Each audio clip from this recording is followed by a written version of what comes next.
Now, since the district clerk is probably not quite as a out front office as many of the others, many of you may not recognize our current Montgomery County District Clerk, Barbara Adamick, but that's who we have as our guest this evening. And we have up to 4 minutes for you to address the voter guide panel, and then we'll go into question and answer mode for the remainder of the time. Thank you. Thank you, ladies and gentlemen. My name is Barbara Adamick. I have one daughter, Casey Cranfield, one son, BJ Adamick, and wife, Brooke. I have a brand new grandson as of Friday night, so I'm very excited about that. I want you to know, ladies and gentlemen, that I've been in the district clerk's office for 32 years. I have served and been trained under 2 previous district clerks, and I have been trained in every area in the district clerk's office. In 1997, the district judges appointed me unanimously to serve Peggy Stevens' unexpired term. I hit the ground running. I promised that when I went in that office, that I would lead that office by Republican principles and conservative values, and that's what I've tried to do. The first thing that I did when I went into that office, I automated everything in the office. I tied everything together from the filing of a new suit, throughout the post-judgment, the appellate area. Everything is tied together where everyone can open it up, look at it. You're not having to walk back and forth. I got busy because I said, you know, I'm going to be creative and I'm going to be proactive in moving this office forward, and I meant that. I'd been there for a long time and I wanted to see it happen, and I worked very hard, and in November of 1997 we implemented electronic filing. Electronic filing is there for the attorneys to be able to file from their offices. The judges can open it up, look at all the documents, and so can any of the public that comes to our public terminals or anyone who's signed up on e-filing. They can view all the documents online.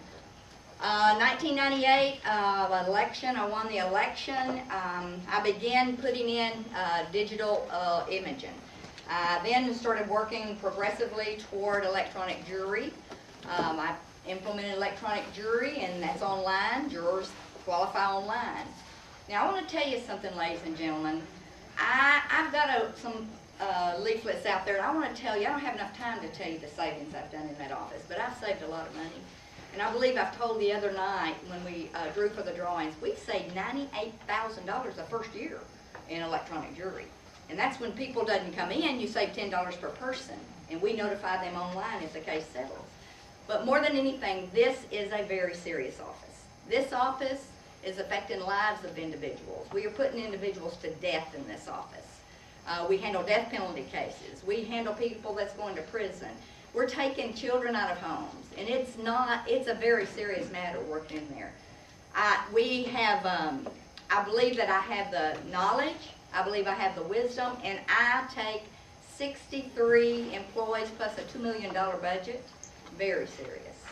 And I believe I have the wisdom and the maturity to run that office. And if you would agree to let me continue, I would love to continue to run the district clerk's office. Thank you. How was that timing? Stop. Excellent. Excellent. Who Yes, sir. has a question? We'll start that in and then Adrian. Yeah. Go ahead.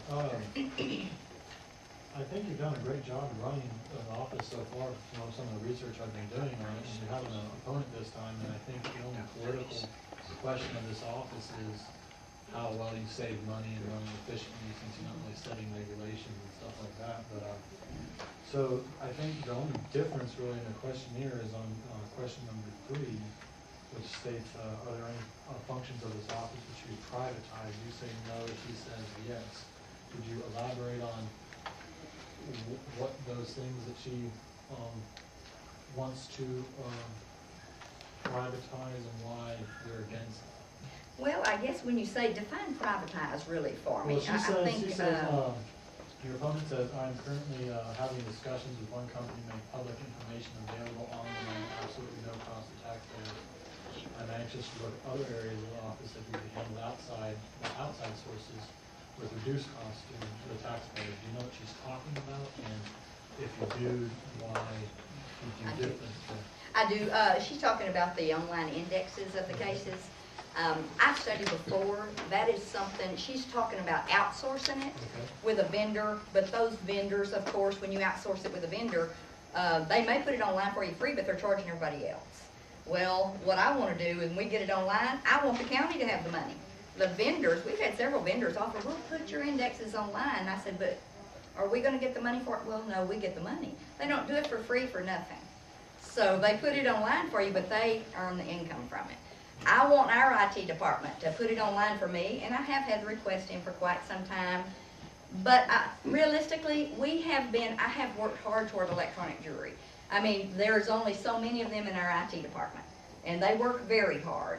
It's no discredit to them at all. We change we changed managers there every 2 or 3 years, I guess, and your project kind of goes on the next stack. I have been promised that they'll be ready in March 2000 of this year. Now, I'm pretty much, I call them about once a week and say, are you on? They have presented it to me before. They said, okay, here it is. Well, it was in no organized format whatsoever, and we said, no, this is not what we sent you. We sent it back to have it redone several times, back and forth, back and forth. So that's the difference in that. I mean, that's the difference in those answers. I want county to garner the money from that. I have focused a lot on bringing in income. That office didn't earn income very much. We brought in first of all, the electronic filing. We brought in electronic jury, and those savings are there. I brought in passports. I brought passports in for revenue.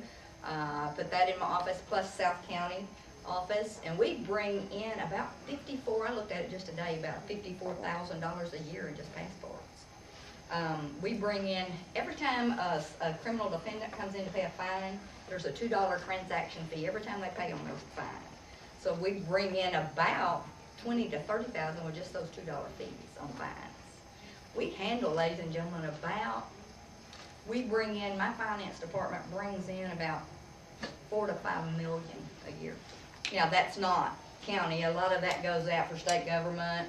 When a lawsuit's filed, the county actually gets $40 of it by statute. So I have to find other resources to bring in to make money. We make we make 220-something thousand on just making copies of documents for people. And whenever we go online, that's exactly what we're going to do. We're going to have our indexes. The indexes mean the cause number, the style of the case, what court that's filed in, and the date that lawsuit's filed, and the disposition date of it, and maybe the reset dates in there. And then people will sign up and they will pay. They can be able to view them online, but if they want copies, they'll have to pay. And that will bring in more income for the county.